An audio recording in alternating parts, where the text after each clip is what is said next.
안녕하세요. 오늘은 1월 10일 토요일입니다. 오늘 매일 성경 말씀은 창세기 7장입니다.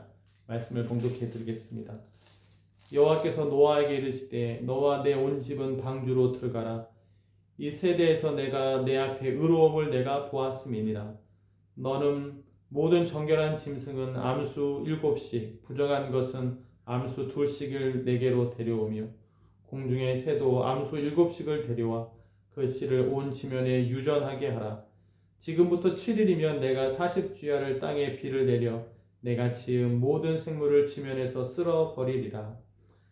노아가 여호와께서 자기에게 명하신 대로 다 준행하였더라. 홍수가 땅에 있을 때에 노아가 600세라.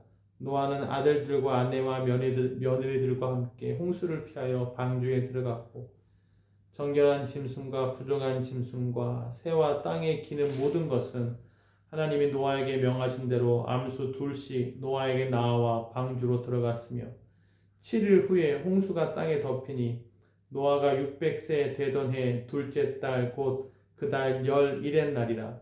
그날에 큰 기품의 샘들이 터지며 하늘의 창문들이 열려 40주야를 비가 땅에 쏟아졌더라. 곧 그날에 노아와 그의 아들 셈, 함, 야벳과 노아의 아내와 세 며느리가 다 방주로 들어갔고 그들과 모든 들짐승이 그 종류대로 모든 가축이 그 종류대로 땅에 기는 모든 것이 그 종류대로 모든 새가 그 종류대로 무릇 생명의 기운이 있는 육체가 둘씩 노아에게 나와 방주로 들어갔으니 들어간 것들은 모든 것의 암수라. 하나님이 그에게 명하신 대로 들어가며 여호와께서 그를 들여보내고 문을 닫으시니라. 홍수가 땅에 40일 동안 계속된지라. 물이 많아져 방주가 땅에서 떠올랐고 물이 더 많아져 땅에 넘침에 방주가 물 위에 떠다녔으며 물이 땅에 더욱 넘침에 천하의 높은 산이 다 잠겼더니 물이 불어서 15규빗이나 오르니 산들이 잠긴지라. 땅 위에 움직이는 생물이 다 죽었으니 곧 새와 가축과 들짐승과 땅에 기는 모든 것과 모든 사람이라. 육지에 있어 그 코에 생명의 기운에 숨이 있는 것은 다 죽었더라. 지면의 모든 생물을 쓸어버리시니 곧 사람과 가축과 기는 것과 공중의 새까지라. 이들은 땅에서 쓸어버림을 당하였을 때 오직 노아와 그와 함께 방주에 있던 자들만 남았더라. 물이 150일을 땅에 넘쳤더라. 아멘. 노아 한 사람으로 인해서 아버지로 인해서 아들과 며느리 함께 홍수를 피해 방주에 들어가게 됩니다. 영적으로 이 노아는 자기와 자기 가족들, 아들과 며느리까지 다 살렸어요. 노아가 이렇게 하나님으로부터 이 홍수를 피해서 방주에 들어가게 된 것은 하나님께서 노아에게 방주를 만들라고 하셨고 노아는 순종했기 때문입니다. 그러면 왜 노아는 그러한 명령을 받아서 피할 수 있었을까요? 왜 하나님께서 비가 온다는 것을 그 노아에게 가르쳐 주셨을까요? 7장 1절에 보시면 내 앞에 의로움을 내가 보았음이니라. 의로웠다는 거예요. 세상 속에서 있지만 하나님 보시기에 달랐다고 하는 것입니다. 하나님께서는 사람들을 통해서 생육하고 번성하고 정복하고 다스리는 것을 하고자 하세요. 하나님 이 땅에 내려와서 하는 것이 아니라 사람을 대리자로서 하나님의 형상, 이미지를 닮은 대리자를 두어서 내 생각으로 사람을 통해서 일하고 싶으신 거예요. 그러므로 다 멸하고 없애버리는 것이 아니라 의인을 찾으시고 그를 통해서 일하고자 한다고 하는 겁니다. 그런 노아 덕분에 가족이 다 살게 된 거예요. 그래서 나 한 사람이라도 바르게 걸어간다. 나라도 하나님의 음성을 잘 듣고 나라도 하나님의 은혜를 입어서 나의 가족들을 살린다. 내가 하나님과 가깝게 있음으로 말미암아 하나님의 뜻을 알아 우리 공동체를 살린다. 그러한 책임감, 내가 그렇게 쓰임받고 싶습니다. 내가 하나님 보시기에 의로운 사람이고 싶습니다. 이런 마음의 소원이 일어나기를 바랍니다. 노아가 가족을 살렸듯이 말입니다. 그래서 이제 노아의 식구들만 이제 배에 들어갑니다. 이제 홍수를 피할 수 있는 것이죠. 이 배에 들어가고 나서 16절에 여호와께서 그를 들여보내고 문을 닫았다. 문을 닫았다고 하는 것은 더 이상 구원의 기회가 다른 사람에게 없는 겁니다. 누가복음 16장에도 거지 나사로와 부자가 사이가 있잖아요. 한번 천국과 지옥으로 갈라지면 그 다음에는 기회가 없는 거예요. 문을 닫았다는 얘기는 노아 편에서는 구원을 받는 것이고 하나님 편에서는 결정을 했다는 겁니다. 판단을 명백하게 하셨다는 거예요. 뭐 열었다 닫았다 하는 게 아니라고 하는 거죠. 이제 자녀들이 성경을 읽다 보면 궁금증이 생겨요. 구약 시대 때 예수님 전에 사람들은 천국과 지옥을 어떻게 갔습니까? 이제 이러한 당연한 질문을 하게 되죠. 아주 좋은 바람직한 모습입니다. 이때 저는 이렇게 대답을 해요. 하나님의 손에 달려있다. 판단은 하나님이 하신다. 문을 닫을 것인지, 문을 열 것인지, 문을 열어서 누구라도 더 들어오게 하실 것인지, 아니면 노아의 식구만 구원하고 문을 닫을 것인지 하나님이 결정하신다. 중요한 건 지금 내가 오늘 살아있는 동안 예수님을 믿는 것이 중요하고 믿지 않은 사람에게 예수님을 전하는 것이 중요하다. 이런 얘기를 합니다. 하나님 손에 달려있다. 문을 닫았다는 것은 구원은 하나님 손에 달렸다는 거예요. 결정은 하나님이 하십니다. 더 타게 할지 그만 타게 할지. 여기 보면 동물을 실을 때도 정한 동물은 7씩, 부정한 것은 2씩 2절 말씀이에요. 하나님이 결정하시는 거예요. 정한 동물이라고 하는 것은 먹을 수도 있고 하나님 앞에 번제로 바칠 수 있는 것은 조금 많이 싫고요. 부정한 것은 그래도 종족을 보존한다는 차원에서 딱 2씩 싫고요. 하나님이 결정하는 겁니다. 방주에 타는 것은 구원받는 거예요. 누가 구원을 받을지는 하나님이 결정하신다. 이렇게 아이들에게, 자녀들에게 이야기할 수가 있는 거죠. 그래서 구원은 하나님 손에 달린 것이다.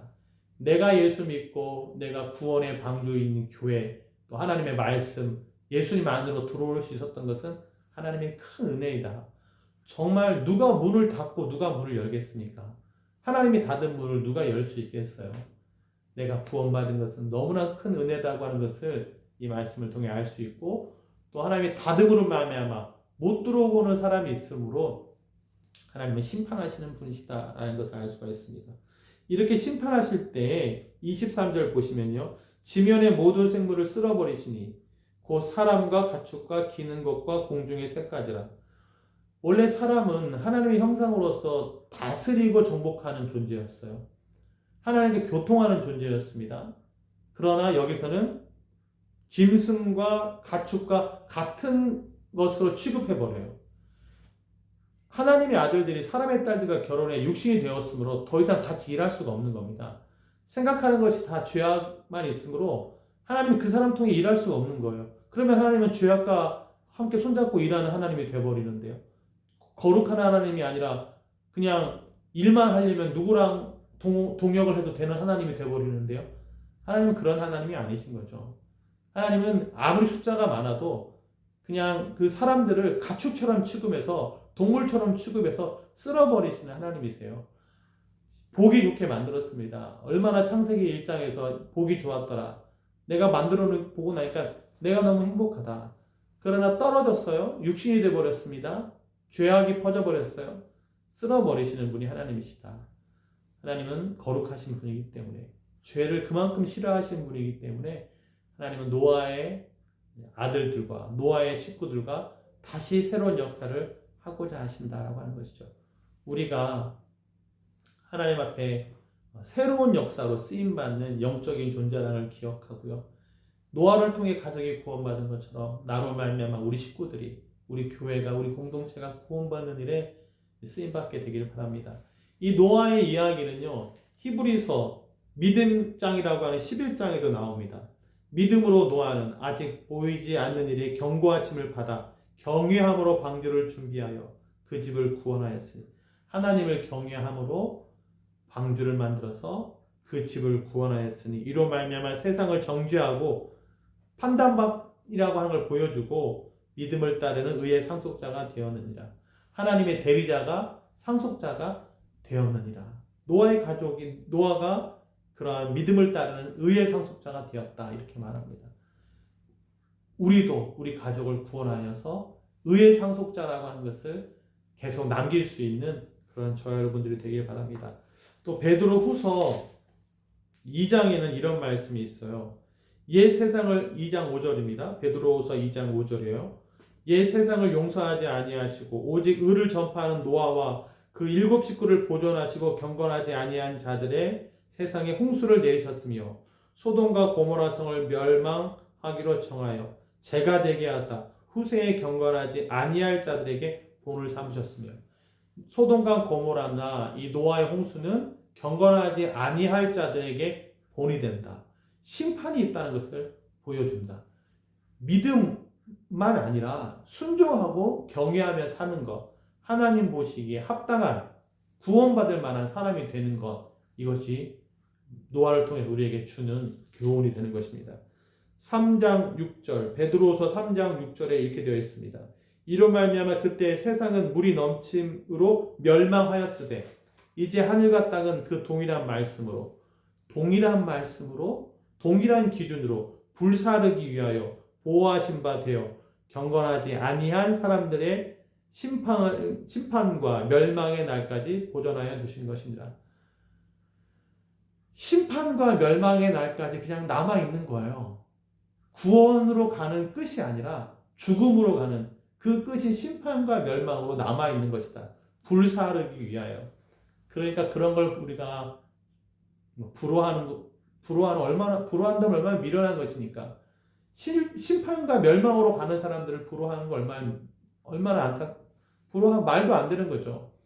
사랑하는 여러분, 우리의 삶의 목적은 죽음이 아닙니다. 영생이에요. 하나님의 나라로 가는 것입니다. 구원입니다. 심판과 멸망을 향해 가는, 아무리 부귀영화를 가지고 빠르게 간다 해도 심판과 멸망으로 가는 길이 있고, 느린 것 같아도, 어리석은 것 같아도 하나님을 경외하면서 생명과 구원으로 가는, 홍수 가운데서도 안전하게 방주 안에 들어갈 수 있는 그런 길을 우리들은 가고 있다라고 하는 것입니다. 하나님께서 불사르기 위하여 남겨두신 것이다. 하나님은 죄악을 싫어하십니다. 사람은 하나님의 형상대로 만들었지만 타락하면 짐승처럼 돼버리기 때문에 똑같이 취급해버리십니다. 우리가 하나님의 말씀대로 이 세상을 다스리는, 정복하고 관리하고 경작하는, 하나님의 나라 이 땅 가운데 이루어가는, 그래서 하나님의 나라 입성하는 그런 그 길을 끝까지 잘 가게 되는 저와 여러분들이 되게 되기를 바랍니다. 기도하겠습니다. 하나님 아버지, 내가 하나님의 형상대로 짐을 받았다고 하는 것, 내가 관리자이고 나로 말미암아 우리 가족을 구원할 수 있다고 하는 것, 믿음으로 하나님의 말씀을 경외하고 순종하며 나아가는 우리가 되기를 원합니다. 똑같이 짐승처럼 멸망해 가는 그런 사람이 아니라 하나님의 형상을 따라서 지음받았으므로 이 땅 가운데서 하나님의 모습을 보여줄 수 있는 우리들 되게 하여 주시옵소서. 우리의 목적은 죽음이 아닙니다. 우리의 목적은 공동묘지가 아닙니다. 심판이 아닙니다. 멸망이 아닙니다. 구원이고 영생이고 하나님의 나라의 잔치에 참여하는 것이며 안식입니다. 하나님, 우리가 가는 길을 기쁨으로 감사함으로 잘 걸어가는, 방주를 만들어 가족을 살리는 우리 모두 되게 하여 주옵소서. 이 모든 말씀 예수님의 이름으로 기도했습니다. 아멘.